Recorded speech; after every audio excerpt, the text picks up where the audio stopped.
பட்டை லவங்கம் எண்ணெய் ஊற்றி பட்டை லவங்கம் போடணும். வெடிக்கும் தூரம் இருக்கணும். கொஞ்சம் சோம்பு, ஒரு ஸ்பூன் சோம்பு,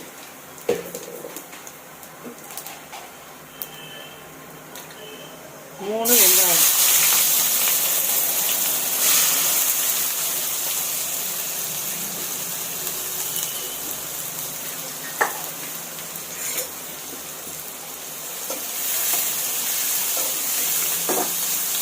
வெங்காயம் கொஞ்சம் வதங்கணும். கால் குழம்பு. என்ன கால் குழம்பு? ஆட்டுக்கால் குழம்பு. இப்போ நான் செய்யறது வந்து லஞ்ச் சாதத்து. டிஃபனுக்குன்னா அது வேறு மாதிரி செய்யும். காய் போடாமல் டிஃபனுக்கு காய் போடாமல் தேங்காய், கசகசா, முந்திரி பருப்பு போட்டு அரைச்சி ஊற்றி செய்தால் அது வந்து டிஃபன். டிஃபன் என்ன டிஃபன் கேட்பீங்க, யோசிப்பீங்க இல்லையா? அதனால் ஆப்பம் இடியாப்பம் இதுக்கு சூப்பர் காம்பினேஷன் கால் குழம்பு. சரிங்களா? கால் சாப்பிடணும் எல்லாம் ஆசைப்படுவீங்க, ஆனால் சுத்தம் பண்ணுறது ரொம்ப கஷ்டம்.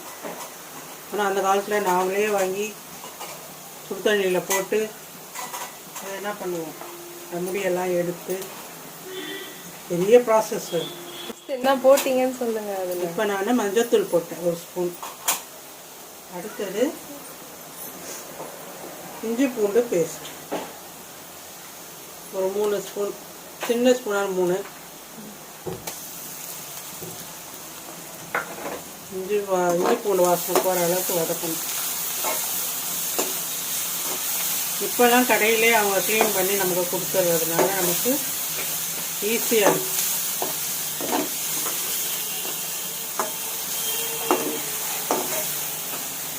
இஞ்சி பூண்டு போட்டு நல்லா அந்த வாசனை போகிற அளவு வதக்கிட்டு, அடுத்தது ஒரு 3 தக்காளி பழம் பழுத்த பழமாக போடணும்.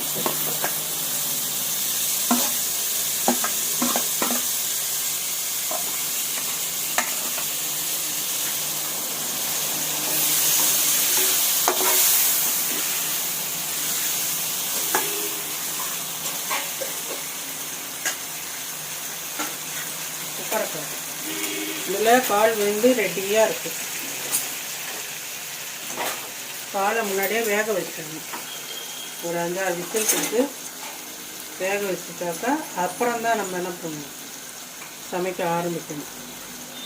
இந்த குழம்புக்கு தேவையான பாதி உப்பு போட்டிருக்கு.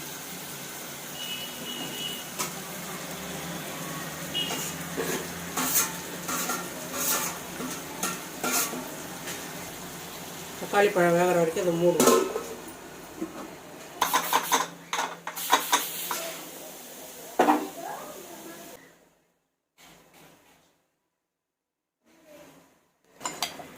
கால் நல்லா வெந்திருக்கு பாருங்க.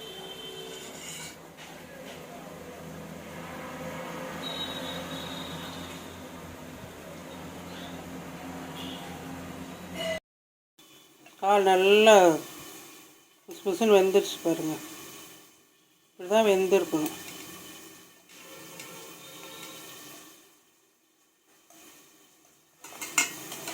சில கால் வேகாமல் இருக்கும். அப்படி இல்லாமல் எல்லா காலுமே இந்த நல்ல காலாக கொடுத்துருக்காங்க.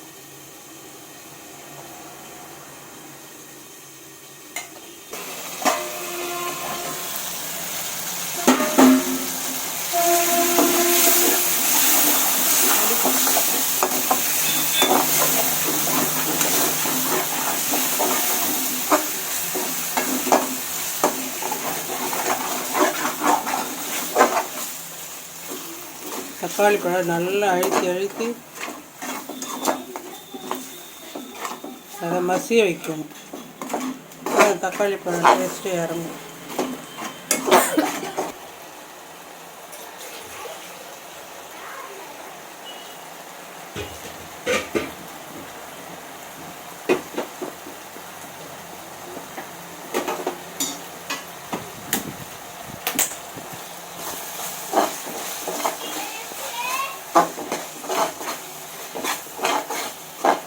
இதுவே ஒரு கிரேவி மாதிரி வந்துடுச்சு பாருங்கள்.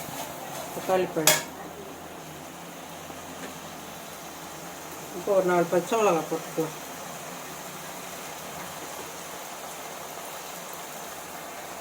கருவேப்பிலை,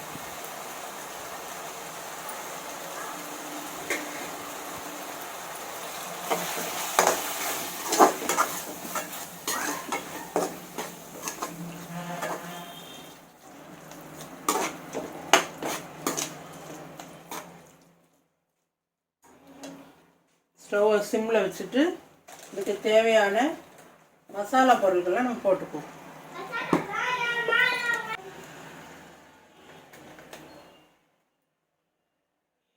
ஒரு ஸ்பூன் கரம் மசாலா,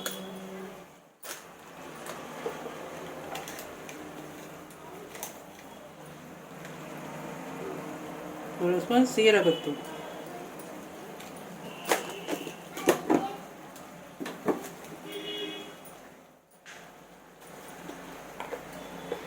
நாங்கள் காரம் கம்மியாக சாப்பிட்றதுனால மல்லித்தூள் மிளகாத்தூள் தனித்தனியாக தான் அரைப்போம்.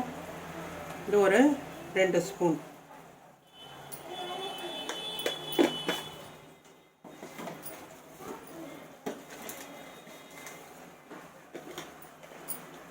எல்லாமே வீட்டில் அரைச்ச மசாலா பொடி தான். மல்லித்தூள் நமக்கு எவ்வளோ திக்னஸ் வேணுமோ அதுக்கேற்ற மாதிரி மல்லித்தூள் போட்டுக்கலாம்.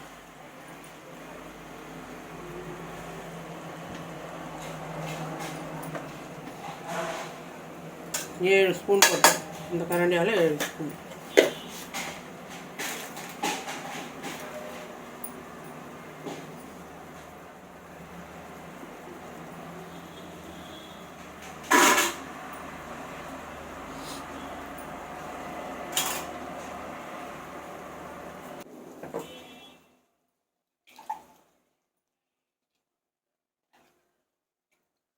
இஞ்சி பூண்டு அரைச்ச தண்ணி இது. இந்த போட்டு நம்ம மசாலாவை நல்லா வேக விடணும். மசாலா வாசனை போயிடும்.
இப்போ காலை போட்டுக்கலாம். ஆட்டுக்கால் போட்டுக்கலாம்.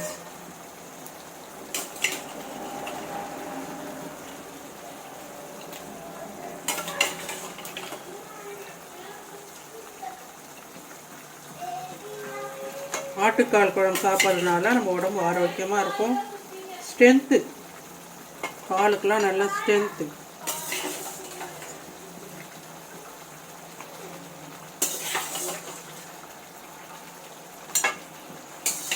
மாதத்துக்கு ஒரு தடவை இல்லை 2 மாதத்துக்கு ஒரு தடவையாவது என்ன பண்ணுங்க, நான்வெஜ் சாப்பிட்றவங்க சாப்பிடுவோம்.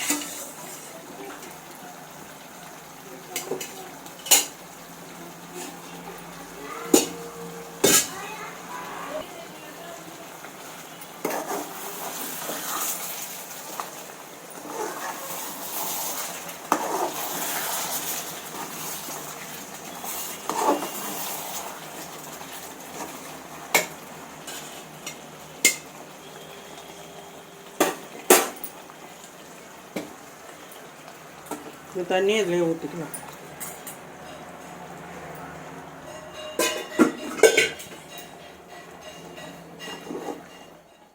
எப்பயுமே ஆட்டுக்கால் செய்யும்போது சுடு தண்ணி தான் நம்ம பயன்படுத்தணும். பச்சை தண்ணி ஊற்றிட்டீங்க அப்படின்னா அந்த கால் என்ன பண்ணிடும், ஒரு மாதிரி முறைச்ச மாதிரி ஆகிடும், ஹார்டாகிடும். அதனால் கால் குழம்பு செய்யும்பொழுது சுடு தண்ணியிலே செய்யுங்க.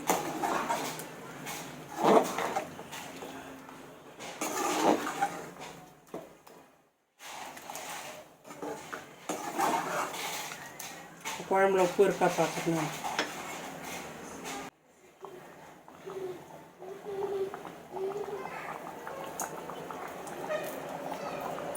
பக்கத்துலேயே சுடு தண்ணி வச்சுருக்கேன் பாருங்கள். இந்த சுடு தண்ணி தான் இதில் எடுத்து ஊற்றணும். பச்சை தண்ணி ஊற்றிடவே கூடாது.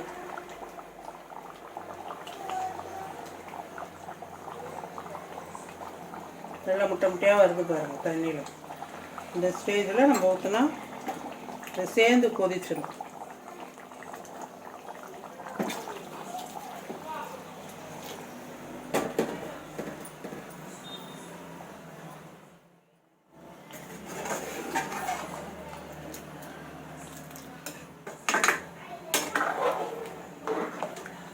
கால் குழம்பு கொஞ்சம் தண்ணியாக இருந்தால் தான் கொஞ்சம் நல்லாயிருக்கும். ரொம்ப திக்காக இருந்துச்சுன்னா அது மாதிரி வழன்னு இருக்கும், அது கொழுப்பு. ஆனால் கொஞ்சம் தண்ணியாக வச்சு சாப்பிடுங்க. இதோட கத்திரிக்காய் போட்டிங்கன்னா அதோட சூப்பராக இருக்கும். கத்திரிக்காய் எப்படி போடணும் இந்த கொண்டே பாருங்கள். இது ஃபுல்லாக இருக்கக்கூடாது, இப்படி போட்டிங்கன்னா நல்லாயிருக்கும். கால் குழம்பு அப்படியே டேஸ்ட் அதில் ஊறி கத்திரிக்காய் எடுத்து சாப்பிடும் பொழுது பாருங்களேன், சூப்பராக இருக்கும். அது ஒரு தனி டேஸ்ட் கத்திரிக்காய் கொடுக்கும். இதையே நீங்கள் டிஃபனுக்கு சாப்பிட்ணுன்னா கத்திரிக்காய் போடாதீங்க. இந்த ஸ்டேஜில் தேங்காய், கசகசா, முந்திரி பருப்பு முனைத்தையும் நல்லா அரைச்சி இறக்கும்போது அதில் ஊற்றி இறக்கிடுங்க. டிஃபனுக்கு சாப்பிட்லாம், சூப்பராக இருக்கும். வீடியோவில் உங்களுக்கு டிஃபனுக்கு எப்படி செய்யறதுன்னு உங்களுக்கு செய்து காட்டுறேன். இப்போ அதை மூடிடலாமா? கொஞ்சமாக புளி ஊற்றிக்கலாம்.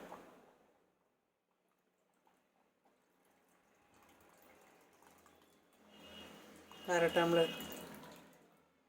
எலுமிச்சம்பழம் இல்லாதனால இதை ஊற்றி போகுது. லெமன் இருந்தால் லெமன் ஊற்றி புளி கொதி வந்தோடனே கொத்தமல்லி தழை போட்டு இறக்க வேண்டியது தான். கொதிக்குது பாருங்கள். இந்த நேரத்தில் கைப்பிடி கொத்தமல்லி தழை இப்படி தூவி நம்முடைய கால் குழம்பை முடிச்சுக்கலாம். கால் குழம்பு ரெடி. இந்த வீடியோவை பார்த்து லைக் பண்ணுங்கள், ஷேர் பண்ணுங்கள், சப்ஸ்கிரைப் பண்ணுங்கள். தேங்க்யூ.